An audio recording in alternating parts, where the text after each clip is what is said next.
Well, it's the end of one year, the start of another, and that's often the time we think about change. So, let me ask you, if you could change one thing about yourself, what would it be? We recently ran a survey, we did it online, we went out onto the streets, and we asked the people of the Deep South that very question. We got nearly 1,000 responses, and it's been fascinating to see some of the things that people came up with. I remember chatting to someone on the street and they said they had just come from the plastic surgeon, so they had enough change for one day. Quite a few people said they didn't need to change a thing, but then their partner standing next to them didn't quite agree. Some respondents were quite introspective though and spoke with earnestness about a desire for change. If we're honest, there's maybe more than one thing we need to change about ourselves.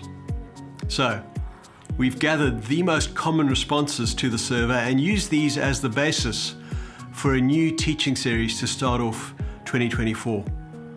We'll start by considering whether real change is necessary or even possible. What about some of the other topics? Well, lots of people said they would like to change their temperaments, especially when it comes to anger and impatience and the impact these have on relationships. There were also plenty of comments about wanting to change our bodies, our features, our health, and how those things make us feel. Does the Bible have anything helpful to say in that area? Bad habits and addictions also came up a lot. At a time when we make a lot of New Year's resolutions, would it be good to get some guidance on how to change our most annoying, sometimes our most destructive habits?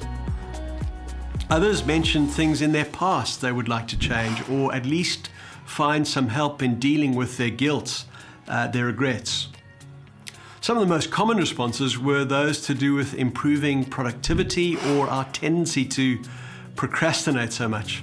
We'll think about those things in the series as well. And then, as you might expect in these difficult times, lots of people clearly want to change their financial situation or their jobs.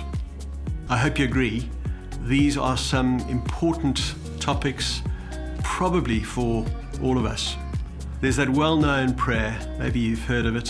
It goes like this: God, grant me the serenity to accept the things I cannot change, the courage to change the things I can, and the wisdom to know the difference. Now look, I know that prayer's been horribly overused, and screensavers and fridge magnets and cheesy motivational posters, but it covers some important things. Our hope is that this series helps us all in our serenity, our courage, and our wisdom when it comes to change.